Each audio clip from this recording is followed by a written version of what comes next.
Hello, everyone, and welcome to this webinar. This is one of our Tuesday evening webinars when we discuss a lot of issues that affect us in what is a very fast-changing and tumultuous time. And today we're going to look at education and the problem that there is in our education in the UK, many other countries as well, but particularly in the United Kingdom. Many people believe that our education is not fit for purpose. They believe that we're too orientated around targeting and around examinations.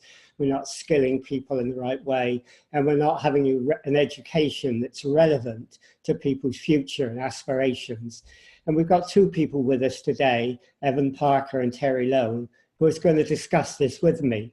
Now, both of them are very, very interested in education and very, very interested and concerned about education transformation. Now, if you have any questions while Evan and Terry are discussing this with me, if you're on the webinar system, please put it into the chat box on the side, which I'll say type here so you can see it. If you are watching us on Facebook, then please put your comments below the Facebook feed and we'll try and pick them up and pick those up and put them to both Terry and Evan. Okay, both of you, thank you for joining us. And let me ask you, first of all, why you're both interested in education transformation. I mean, what has led to you in your own lives? I mean, don't go through the whole scenario now, but what has led to it in your lives to make you really concerned about this? So should we begin with you, Evan? Yes, good evening, everyone. Well, I've been involved in education for many years, 40 years. I've seen it evolve, and in particular, how education has changed since the Education Act in 1988, when the Education Reform Act was done. Since then, I think education has decidedly gone downhill.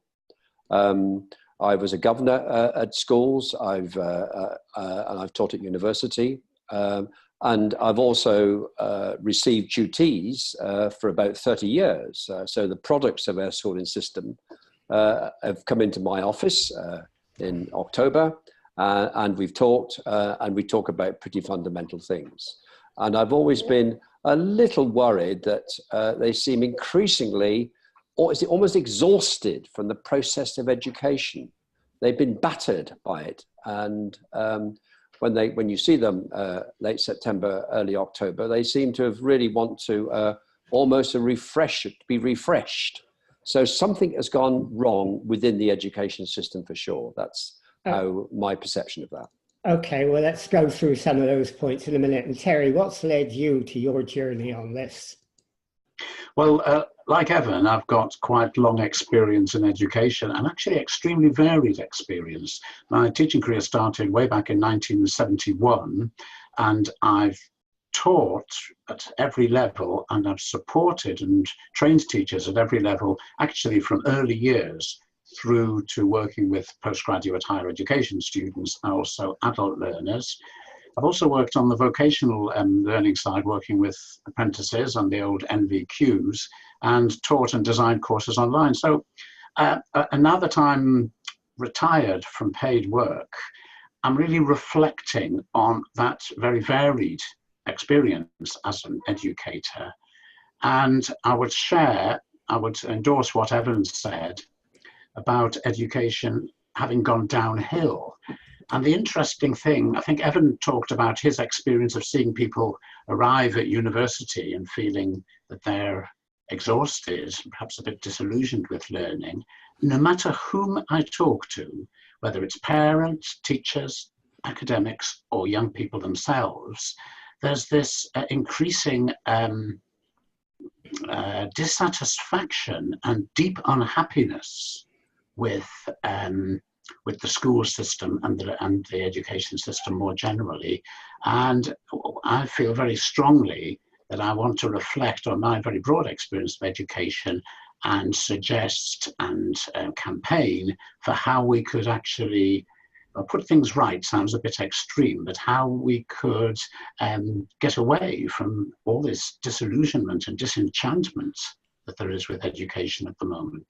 Okay, so if I were to ask you to succinctly answer the question, what is wrong with education? Could you do that without going through the detail? Because we'll try and go through the details as we go through the interview. If you could put it in sort of a little capsule and answer that, what is wrong with education, Evan? Okay, if I just sum that up, I would think schools have become exam factories as a consequence of the commodification of the exam system. That's their fundamental problem. They're not educating students now. They're just cramming them in order they can pass standardized tests. And what effect do you think that has on the student? Well, I think both the student and the teacher find it a pretty stressful business as they approach, certainly, I'm talking mostly now about secondary education, as they approach exam times and certainly GCSE. They are hugely stressed out. I've visited schools and talked to teachers and pupils in this stage, and it is amazing that there is a tension there, which obviously this is not educating them. All they're worrying about is what score, what grade they can get in their GCSE. And education should be a whole lot more than that. Okay, and Terry, if you were to give a succinct answer to what is wrong with education, what would you say? Well, I think actually I would do it by quoting something written by Madeleine Holt, who recently spoke at one of the Global Net 21 at the debate about education. And Madeleine wrote, "Parents are becoming increasingly concerned about the extent to which our children's education is now focused on passing exams." So that's very similar to what Evan said. "Far too many kids are bored out of their skulls. They tell their parents that schoolwork is boring and stressful, and we can see the impact that is having on their mental health. My fear," writes Madeleine, "is that we are turning children off learning day by day." So to kind of summarize that into 4 bullet points, I would say education as it is done at the moment is contributing hugely to the mental ill health crisis amongst young people. The curriculum is narrow. They're learning the wrong sorts of things for the 21st century. And more generally, I think that education fails to take account of all the recent research there's been on how human beings actually really learn. And Terry, I mean, why do you think education has developed this way? Why has it become so dysfunctional? I would highlight 2 reasons.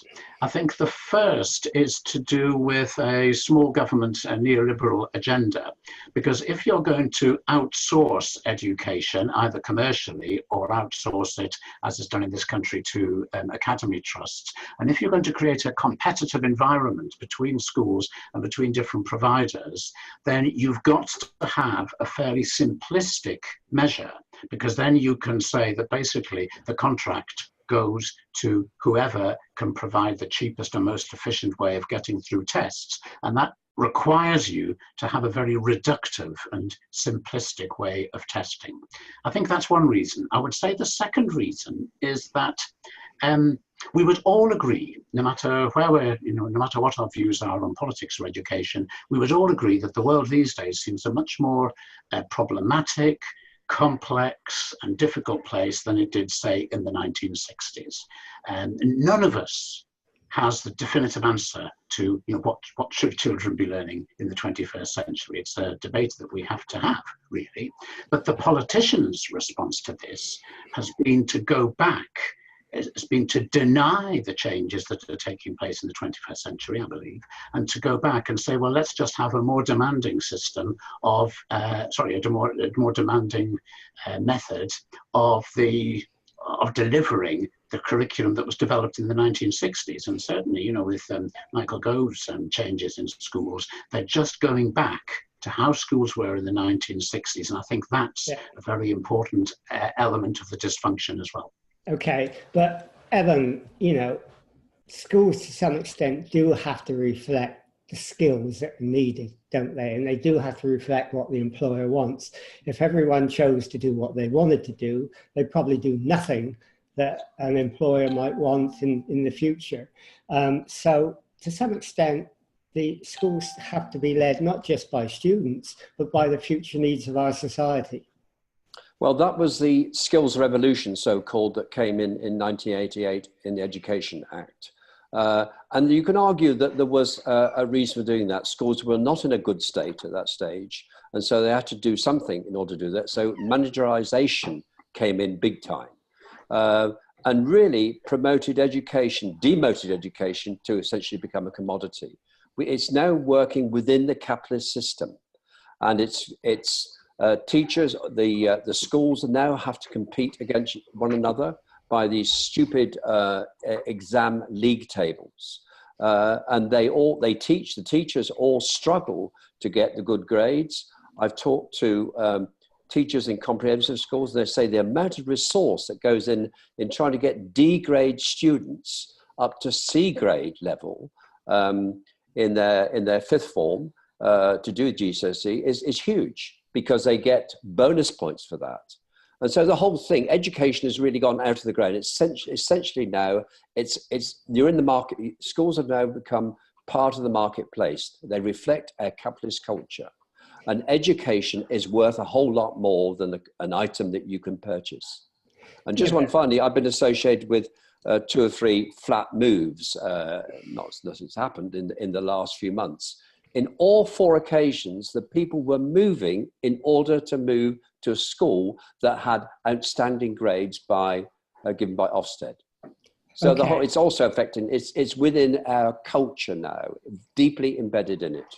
Okay, but education has got to be about a lot of things. It's got to be relevant, it's got to be exciting, but it has got to reflect the skills that employers need. It has got to be in the marketplace, hasn't it, Terry? If it isn't, it might do things people enjoy, but when they go out there in the real world, they won't be equipped for jobs. 2 points to make on that. The first is, yes, I agree that schools have got to look as part of their work at the requirements of the workplace and of employers. And if you speak to employers, what they say they want are not the things that exams test. What they want are people who can work collaboratively, who can work in teams, who have oracy, communication skills. What they don't want, I don't think, are people who are good at rote learning and churning out facts in a 1.5-hour exam. It's not how the world works. The thing you have to do in an exam is to be separated from that wonderful, amazing resource of information on the internet and write quickly with a pen. There's no other situation in the world today where you have to do that. So from even from the employers and employment point of view, the focus on exams is quite crazy and quite indefensible. But then the other thing I would say is, yes, we've got to prepare people for the world of work in the 21st century, what we know of that very uncertain world, but we've also got to do a lot more, because the point of education is to I would say, is to enable and support people to lead fulfilling lives. Now, part of that fulfillment is having a job that is interesting and that you can do, and part of it is success at that job. But it's got to be so much more. And I think that so much more has just been squeezed out by, as Evan said, the exam factory approach. So it's been squeezed out by something which doesn't even do the employers any good. Okay, so it might be the factory approach, because schools grew up at the time of the Industrial Revolution, they reflected the factory system.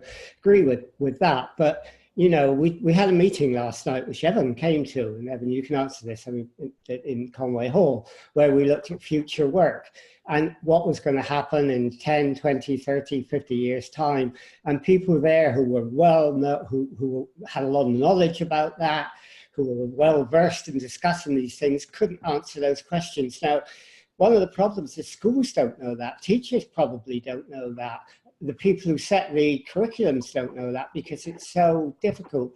So how are you going to make schools relevant? There are always going to be problems in that area. That's correct. I think that in terms of predicting what students are going to require, what skills are going to require, certainly a knowledge of the capital of Holland is irrelevant, which is the sort of information they have at the moment. What you've got to do, I think, is prepare the minds that they can delve into areas. So that they've got to prepare minds which are open for sure, and they're content and confident about learning new topics. The average career, assuming they have a career, will probably be at 10 years. And so it's not like the old days. The world has changed. So you have to prepare the mind much more than filling it with almost irrelevant information that's not going to work in the workplace. And the whole business about work patterns these days, it's much more about collaborating than having knowledge at your fingertips. I mean, companies now are almost ignoring CVs. They don't trust the exams. There's been so much grade inflation that they don't even trust the exam results. What they want to know is, are they people who can easily adapt, engage comfortably with other people, and collaborate? And so it's a question really of, and it's not easy to specify this, but you've got to prepare that mind which is open, that is confident and can actually delve into different areas. And that's perfectly possible these days with the availability of all the information you want and the understanding that's on the internet. Okay. I guess one of the ways you could excite young people is to say what one of the speakers said last night, and that is that by 2050, we will be able to have such sophisticated robots on a football pitch that they could beat any team at whatever division in the world. And that is quite a thought. Okay, so you've told us what the problem is, and that's fine, but you haven't told us what the solution is. I mean, how are you going to change education? Again, make this succinct if you can, because you could talk, I know you could talk about it for ages, but how would you transform education to do the things you wanted, to give people the skills that they needed, and to be excited about it? Terry? Well, I think we have to be pragmatic about this. You know, we can't sort of just wipe the slate clean and start off from nowhere. And I think that the pragmatic thing is to focus on the GCSE exams at 16 and on the way and on the education of young teenagers. I don't think we should start at the very top of the school system at A levels and sixth form, because by then there is a certain amount of flexibility built into the system. People can choose to some extent what they can do. And I mean, I'd be interested in other people's views on this, because at the moment for me, it's a hunch, if you like, that the best way to bring about the sort of reform we need is to tackle the early teenage years. So what we would do is we would get rid of GCSE exams. It's completely indefensible to have a system in which all the people, or more or less all the people of a particular age group, do the same test. I mean, it's so stupid. You wouldn't, you know, if it wasn't the system we were used to, nobody would invent it. There are far, far better ways of assessing and reporting on the work that teenagers have done and the things that they can do. And you know, the thing about kids from the age of 12 or 13 onwards is the kids are so different from each other that to teach them the same fixed syllabus in age groups, again, is unsophisticated, it's crude, it's indefensible. So what I would be looking for is a much more flexible approach to learning for people from the age of 12 onwards, leading to very different methods of recording and assessing their learning at 16 or at whatever stage. And I can describe those if you wish me to. And all of them are tried and tested, although interestingly, they're tried and tested outside the school system. So, okay. You know, it can all work. Yeah. Okay, I mean, that's fine. I mean, you get rid of the exams, that's one thing, but then you have to put something else in its place. Peter Feltham has said on site that, you know, he agrees with you, Evan, collaboration is the way of the future. But if you're going to put something else on a collaborative framework, you've got rid of exams, but where do you go from there? Can I answer this one, because I've done a bit of thinking about that. Okay. And if somebody says, what are you going to replace exams with? I would immediately throw the question back at them and say, well, what do you think the purpose of exams is? Because if you tell me what the purpose of exams is, I'll tell you how you can do that better. Because at the moment, you see, exams are attempting to do 4 things, and those 4 things are actually incompatible. I'll deal with 3 of them. The 4th is slightly different. I'll come back to that. What they try to assess is, first of all, some idea of an innate ability or cleverness. The second thing they claim to assess is effort. The third thing they claim to assess is how good a teacher or an institution is. So in other words, if one child gets what used to be called an A at GCSE, or it's now called a 7, and what used to be called a C is now called a 4. So say somebody gets a grade 7 in GCSE maths, another pupil gets a grade 4 in GCSE maths. You have no idea whether that difference is because one is innately cleverer than the other. But Terry, you're again telling me what's wrong with the system. Right, okay. And what I'm asking is, what do we put in its place? I mean, we all of us can say what's wrong with the system. We can all come up with lots of things, but I think people want to know, a positive action plan. Okay. Well, there are 5 tried and tested.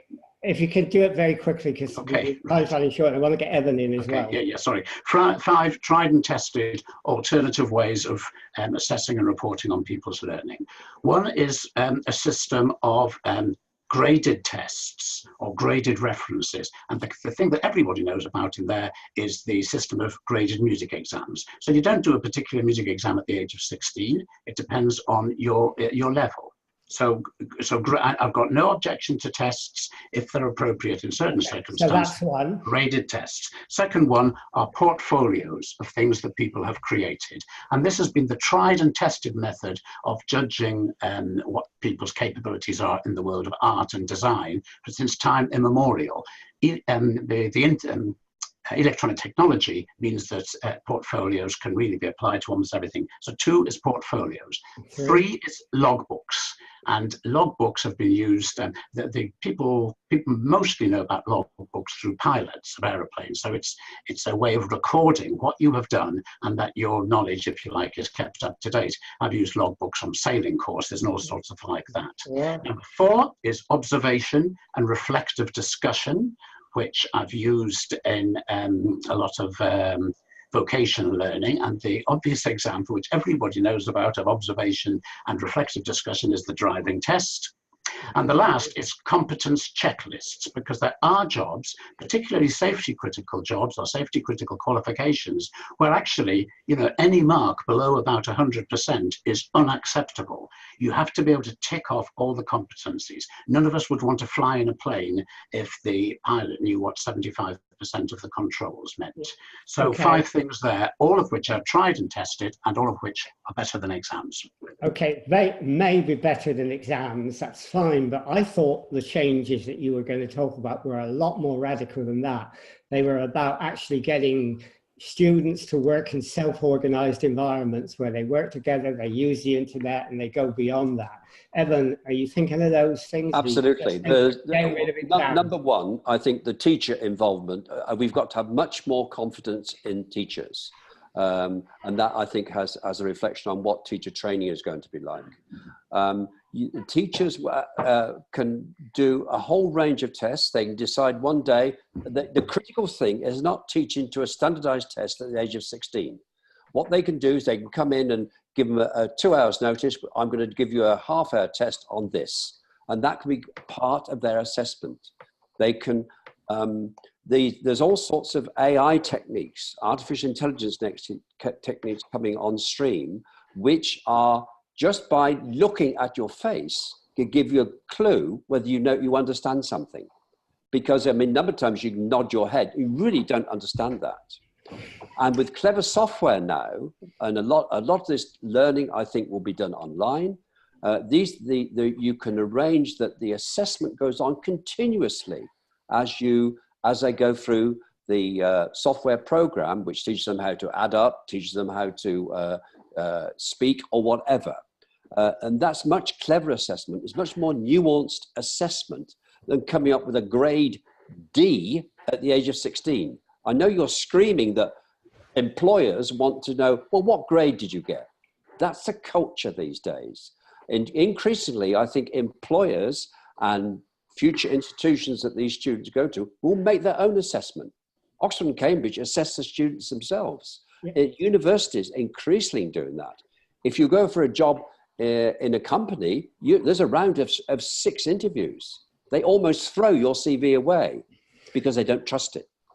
So you to do that whole set. It is more protracted than the simple GCSE, but it does release all the teachers to teach freely in the classroom. Michael Fisher, who's joined us from Germany, says at a very successful school in Berlin, they do not have classes. Pupils teach each other.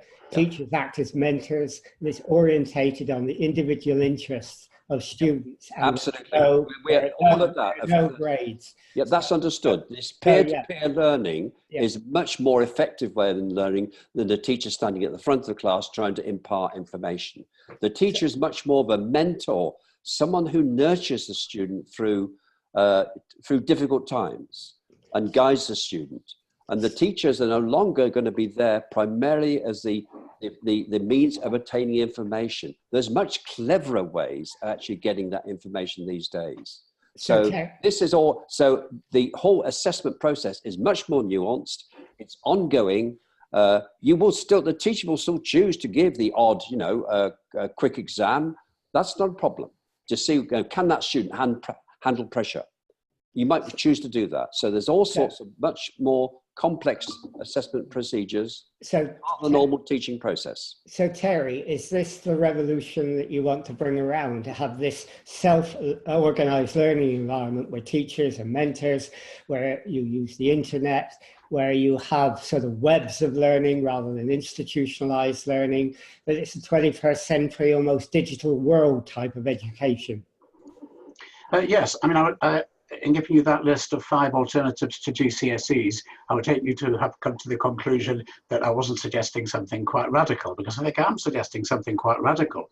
And the reason I gave you those 5 methods of assessing learning was because all of those actually fit in with what I see. I mean, I wouldn't call it a revolution, but I would call it having a much more flexible approach to both what people learn and how they learn. And you see, in one sense, it's not very revolutionary at all, because once people reach the age of 16, 17 or 18, it is taken for granted that they will learn very different things in very different ways, that they will choose what they want to learn, and they might learn through an apprenticeship or going to do a degree or whatever. And all that we're calling for, I think, is to bring that flexibility of learning approaches down to the age of about 12. So if you think of learning as a lifelong activity, we're actually talking about what's quite a minor adjustment, giving people from the age of 12 with appropriate guidance, but giving them much more choice as to how and what and where they learn, and not necessarily from the age of 12, dividing them into age groups, because because people are so different. Why should all the 12-year-olds have to go through the same process and all the 13-year-olds go through a different process? It doesn't make sense. Yeah, well, Peter says, vocational education should be a choice that they have if they want it, if that's their avenue to success in life. Okay, so you've told us what your vision is. You've told us what's wrong with the education system. You told us about some of the things you would like to change. But the big question is, how do you get from where we are now to where you want to be? What will be the engine of change, Evan? That's a massive question. There's been a large number of calls for really radical reform in education from people all over the world. The politicians really aren't listening. Because there's hardly any country where they're thinking about this radical new way of actually preparing our next generation. We've exported this standardized exam factory model to virtually every country in the world. America is in the same ball. So we have got to, I think the UK in particular, where a lot of this started, we have got to, I think we're in a position where we want to catalyze this change. We think that we're in the middle of writing a book, which is going to be a very engaging book, asking all the very obvious questions that parents will ask, that teachers will ask. and giving what we hope quite inspired answers to this. Why the hell don't we do this now?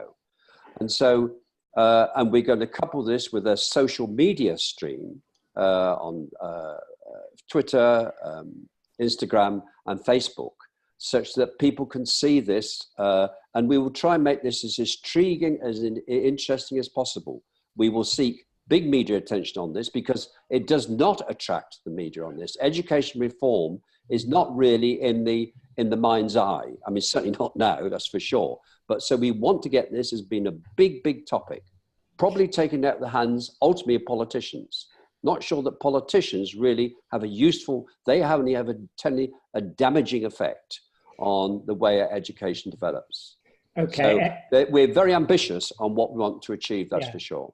Okay, and Edward Welsh has come on and said that, and we know this, don't we, Evan and Terry, that there are alternative models, and Finland is an example of that, where they have no exams until 16, little homework, and yet high achievement rates. We won't go into that because we're getting near to the end of this, but Terry, I mean, what's your view of getting from where we are now to where we have to go? What do you think can happen? What is going to be the change factor? Well, I think the change will happen when parents actually say in a slightly louder voice than they're saying it at the moment, we're not going to put up with this any longer because we're fed up of our children's health being damaged by a system that we can all see bears no relation to the reality of life in the 21st century. And I do believe that getting rid of the GCSE exams, I mean, I don't think they should be abolished by statute, but I think what schools should be permitted and encouraged to do is to look at alternative types of course, alternative ways of engaging with people from the age of 12 onwards, and they should be encouraged to develop better methods of reporting and assessing on their learning along the lines of the 5 examples I gave earlier. You see, at the moment, schools, if a school decided it didn't like the GCSE exams, it hasn't really got any other choice because it virtually has to do them. It's expected. And I mean, I think even that they would probably get into trouble if they didn't do them because they wouldn't be anywhere in the league tables. So you can get rid of the league tables as well. We've got to get rid of the assumption that we can compare human beings with each other and that we can compare human institutions with each other on simple numerical linear scales. That's just ridiculously simplistic, reductive thinking. And unless we can get rid of that, nothing will happen. But I'm optimistic because people are so disillusioned. And I do believe, and I'm repeating myself now, that it's that 16 plus standardized exam that is the sort of the focal point of what is wrong.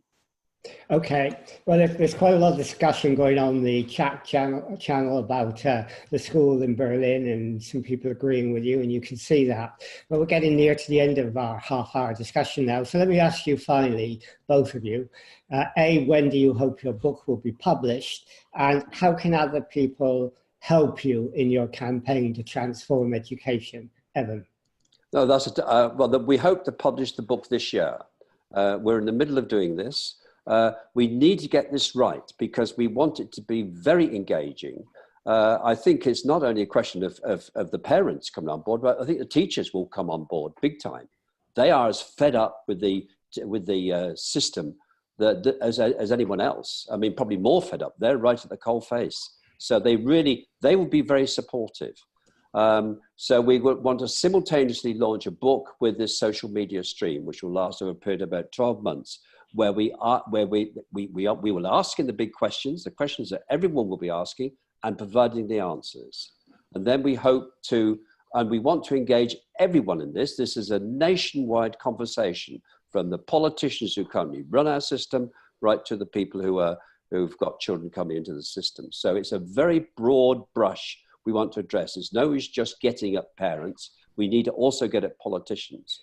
I mean, what we would anticipate is that the governments will have a cross-party agreement that some commission is set up on the way to properly reform education for this 21st century. And Terry, how do you think people could get involved? How can they help you?